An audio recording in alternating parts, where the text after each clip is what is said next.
How to lose weight in 4 easy steps. Step 1, no beer. Every time you drink a beer, it's like eating 7 slices of bread. That's a lot of unnecessary carbs. Step 2, portion control. When eating out at a restaurant, cut your meal in half and ask for a takeout container to save the rest for later. Step 3,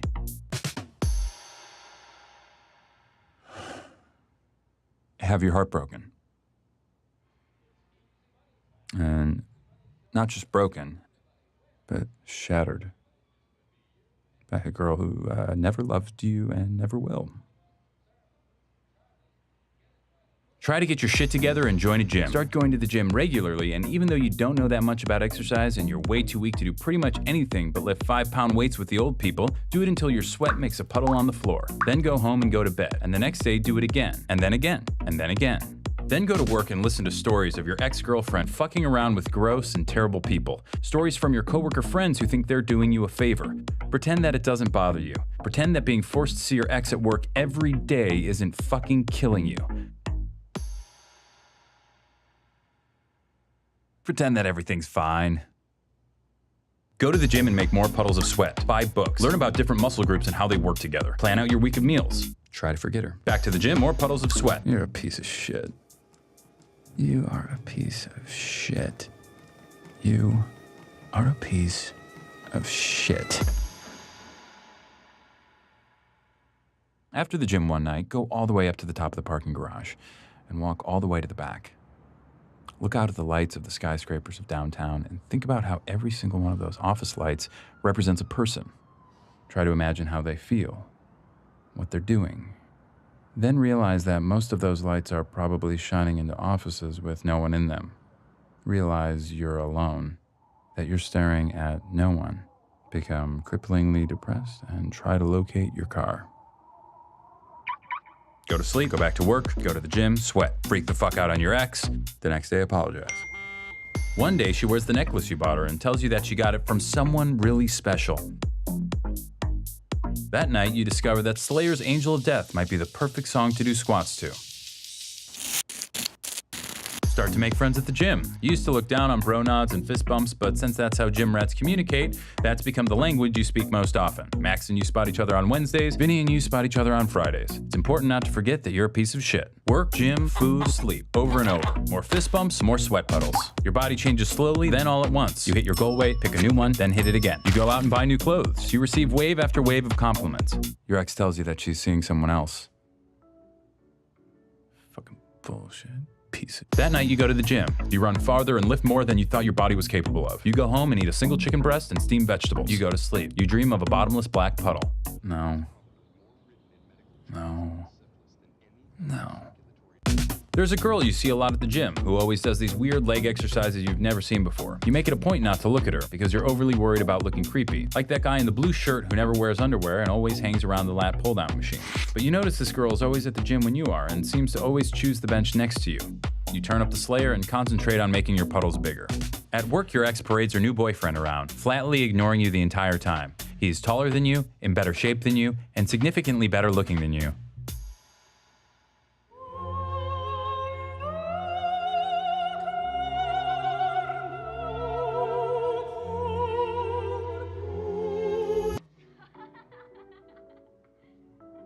Fucking bullshit.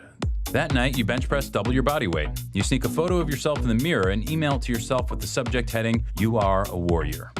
The next day, you are more disgusted with yourself than you've ever been, and you delete it immediately. You make puddle after puddle after puddle and eat single chicken breasts and work and sleep over and over and over and over and over and over. And then something different happens. A night comes when you're not the last person in the gym. It's you and the girl who does the weird leg exercises. You end up walking out at the same time. Her name is Melissa and she works close by. She asks you out to dinner on Friday, promising it'll be healthy.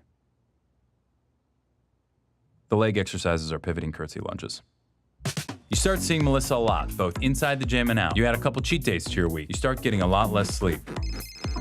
Your ex calls you late at night, but you don't answer. One night, you're walking Melissa to her car, and she says she wants to show you something special. You both stand there in the dark, looking out over the lights of downtown. "Isn't it pretty?" she says, "with all those lights?" You tell her that you think it is, but it also makes you feel sad. All those lights mean nothing. They're just shining into cold, lonely offices with nobody in them. But Melissa tells you that each light is an empty office, but they're only empty because the people have all gone home for the day. Each one's a person who's at home, happy with the one they love.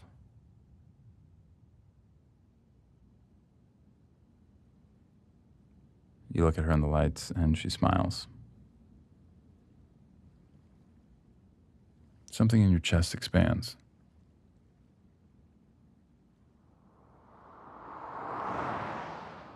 Late one Sunday afternoon, you're writing out your rent check and realize it's been exactly a year since you started working out. You think of all those miles you've run, those pounds you've lifted, and chicken you've eaten, and puddles you've made, and it doesn't seem that bad. You realize that it's not about hitting a goal weight or lifting weights. It's about waiting, being patient, and trusting that life will slowly inch along and things will get better. After all, change takes time. But time is all it takes. Step 4, no fruit juice. Too much sugar.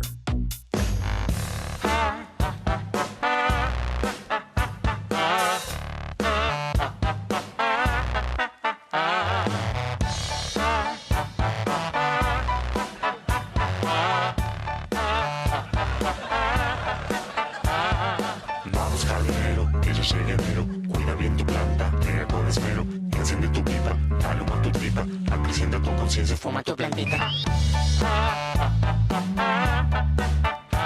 Por eso baila sin control de tu mente crítica, percibe la realidad como mágica.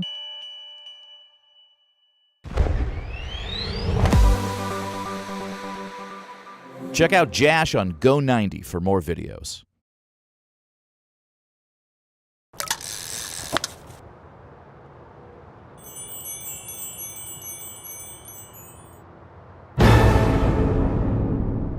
I need bait, mate. Gross. Do you have to sit so close to me? Gonna spook my crappies. A lot of poo-poo in my crappies.